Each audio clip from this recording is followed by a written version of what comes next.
March 28th, 1992, we took a one-way ticket to Canada. And I remember being on the plane, and there were a lot of Canadians on that plane, and when we told them that we had bought a one-way ticket and we were going to Canada, they were horrified.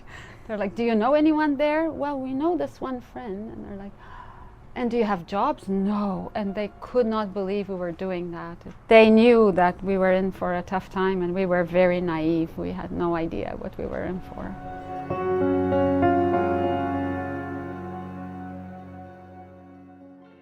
I first met the Samut family in October 2018 in Chicago. Marceline was running the Chicago Marathon at the time, and it was not her first. To be honest, I was amazed. Not only because finishing a marathon is a feat in itself, but also because she was in her mid-50s and her marathon pace was faster than my 5K pace. Me, in my 20s. This past summer, Paul also completed the Great Canadian Crossing virtual race, covering a distance of 4,800 kilometers in 364 days, through a combination of biking, hiking, and cross-country skiing. The resilience, bravery, and determination required to complete these races, however, was not new for Paul and Marceline. It all started 30 years ago with the story of how they came to Canada. When we started dating, Paul told me right up front that he wanted to emigrate to Canada. As for me, we were married and we had a 3-year-old, so I was willing to make that step here as well. For me, I think it was for education. Obviously, I value education, being a teacher, and I really wanted Rachel to have all the opportunities possible and to have choices of universities. In Malta, there's only one university, so Maltese go and travel and they will study all over Europe now. But that was not that easy back then. Saying goodbye was really, really hard. We had a lot of friends. It was a very close-knit community. It's a very small island, so saying goodbye to parents was really hard. They really, I guess, I remember only my grandfather really supported us because he was an adventurous type and an entrepreneur, so he saw kind of why we were doing it, but it was too painful for our parents, to lose us, especially our 3-year-old son. He was very, very close to the grandparents. They would come every Sunday to take him out and see him often. So they were really, really going to miss him and miss us. And saying goodbye at the airport, I'll never forget that. We were at the top of the escalator and there was like half of Malta down there all crying and waving, and you try to be brave, but then as soon as you leave them, you're just like bawling. It was hard not to have the support of friends. Coming here, yes, we had, my friend from high school to really support us. We couldn't have done it without their help, she and her husband.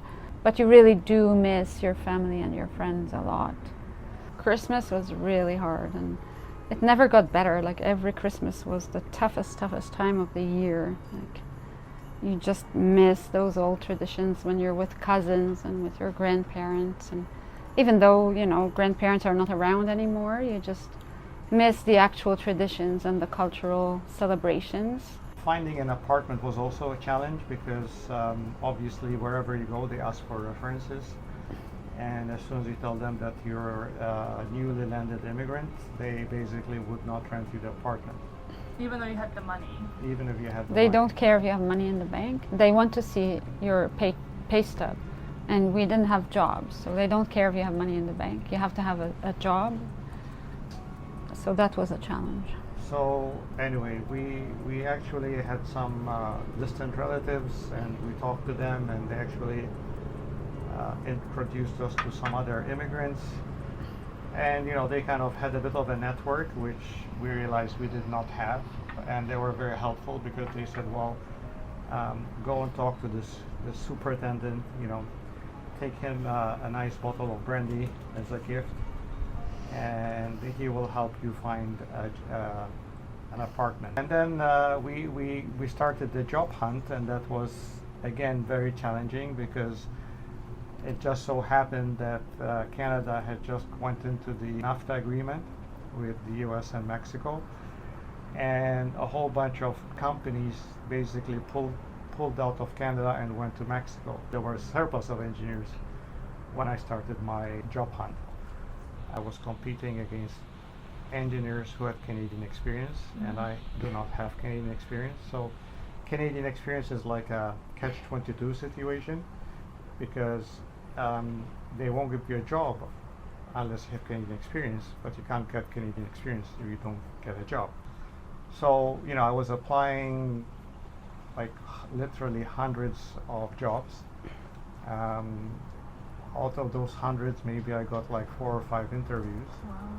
And even those interviews were very, very tough. Like, you know, one of them I remember was a German immigrant, and I think he understood my position, and he kind of said, listen, I have like resumes from over 100 engineers who have Canadian experience. Like, you know, how can I hire you, right? So it was hard. Took me a while to figure out. Like, what I did is I kind of lowered my not expectations, but instead of finding like an engineering job, I started looking at technical jobs, and that was, in a way, that strategy worked, because within a couple of months I was able to get a job as an assistant quality control manager, and that was literally about nearly 18 months after we landed. So Wow. it was a long, long, long journey. Well, we only had Bell at the time. There were no smartphones and no apps. Yeah, they weren't exactly. So I think it was like $1.20 a minute or something crazy. $1.25 a minute. So we had this agreement with them. We used to write letters, and then we had this agreement where we would call them and ring 3 times and then hang up. So on Sunday at, let's say, 10 o'clock. So they knew when to expect these 3 rings, and that meant that we're okay. But they wouldn't pick up, so we don't have to pay. I think when I started my new job, some people were friendly and very welcoming. But some, I guess, felt threatened, because they either knew someone who was looking for a job, and they saw someone who's coming out of the country and is new to the country as a threat. So I got comments like, why would they hire you off the boat? Or a comment like, you know, you have taken the job of a Canadian, actually, and this is what's happening in our country. Immigrants are coming in and taking Canadian jobs, and now Canadians are not getting hired. So these were hurtful comments, but I never reacted, because I always thought these could one day be my friends, so I did not want to react to these comments. Just took them in and just forged ahead and kept positive. You can't let them get you down. You're like, I have every right to be here as anyone else, and I have the skills, and if I got hired, it's because someone believed in my skills, that I have something to offer to the country. I mean, the other thing was, because, I mean, especially myself, because I had an accent, like, every time you meet somebody, the first thing out of their mouth, oh, where are you from? And, you know, we used to joke, oh, I'm from Toronto. No, where are you from originally? So everybody keeps on asking the question over and over and over again. In my case, you know, some people make fun of your accent because, you know, you sound different. I think we gave ourselves an ultimatum. So we had said that if Paul did not get an engineering job by, I believe, like the next December, then we'd have to go back. And we really did not want to admit that we failed and we had to go back, because we didn't want to, I guess we would have felt that we failed, and many people were going back, and nobody was coming at the time we came, because there was a recession and it was a very difficult time to come. There was a lot of negativity, except for the 2 families that really supported us, basically. So I think we had a little small support group that really helped, and it seemed to be enough to just keep us going, you know. Well, obviously, when you found a job, I was so happy when I got that phone then- call to and get then my job. when you were able to convince the principal to take on Rayful in kindergarten so he could go to school with you, That was great, yes. that was a huge relief. Seeing Rayful adapt, and snow was so exciting when the first snowfall came. That was amazing because we had only seen snow on TV and in pictures, so seeing snow was awesome. Being with family was therapeutic because when we came here it was, you know, you're fighting for like, I think it was 5 years before we could afford to go back, and you're just fighting to survive basically. You just want to make it so badly in the new country, and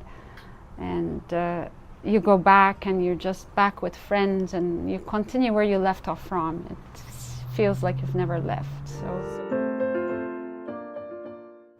no, I don't regret having come here. Like, we made a new life here, and Canada's a beautiful country. I have no regrets. As hard as it was, like the first 2 years I think were the hardest, and I secretly cried a lot, but nobody knew. Like, I always put a happy face in the morning, went to work and did the best job I could. Yeah, I mean, even although it took me 18 months to find my first engineering job or technical job, I guess I came to realize that yes, maybe I didn't achieve what I had in mind, but when I look at my two sons and I see they have exceeded my expectations regarding their academics, their job careers, so and that helps a lot in saying, okay, I did the right decision. I'm still both. I think my Maltese identity is still there, and I still feel a strong pull to the Maltese identity because those are my roots. But I feel I have adapted to the Canadian culture, and I love this country too. So I really feel there's no dichotomy. I really feel like I belong to both.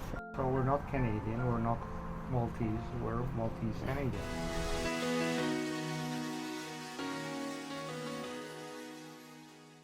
What people are looking in Canada are people who are self-starters and problem solvers, right? So if you show them that, yes, I can fix this, yes, I can handle this, then 9 times out of 10 you're going to get the job. I think having a mentor who's been through it themselves and really understands the difficulties and the challenges really helps. I wouldn't want someone to go through what we went through in the first 2 years. So I think just trying to help them so it's a less painful experience for them was really great. My job, I get to meet a lot of new Canadians as well, Right. both kids and their families, and I can see how difficult it is, and there are kids who will cry. Like this one girl cried almost every day for a whole year because she thought she will never like her school and she wanted to go back. For the families, like, my message is always like, you belong here and you're going to make it here. The beginning can be challenging, but you're going to have a great life for you and for your kids here. So it was so emotional that every time now when I'm at school, every morning when I hear, "Oh, Canada," I have to stand up, and it just feels like that very first day when it meant so much to me to become a Canadian citizen. When we hear the anthem, we know we're part of Canada because we feel that we are part of Canada. You also come to realize that you have the same rights as anybody who is in Canada. So nobody can come and tell you you're different because you have an accent, you're different because you're an immigrant. But basically you go back, no, we are all immigrants and we are all the same. This is the immigration story of Paul and Marceline Samut. It is inspiring to hear how they were able to overcome everything and make a life of their own in Canada. At the same time, it's also surprising to hear all the challenges as well as the discriminations that they had to face, even though English was one of their native languages. I hope stories like this can bring people strength especially the new immigrants who are currently struggling. I'm also looking to hear and share more similar immigration stories. So if you have a story to share, please send me an email, address in the description below. Until next time, bye!